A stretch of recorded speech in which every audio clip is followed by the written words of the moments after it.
Welcome back to the channel. In this video I will show you how to cancel your Meta verified subscription on Instagram or Facebook.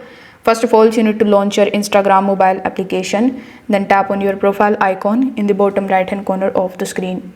Over here you need to tap on the three lines in the top right hand corner and then go in your settings. In your settings you will see this account center option, so simply tap on the account center and here you will be landed on this page. Over here you will see the subscriptions option, so tap on subscriptions.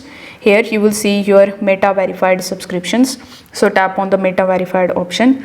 Now over here on this page you will see all of your subscriptions. So here by whichever method you have enabled your subscription, like with the help of Google Play Store or App Store, it will redirect you on that page and from there you will have to cancel your subscription.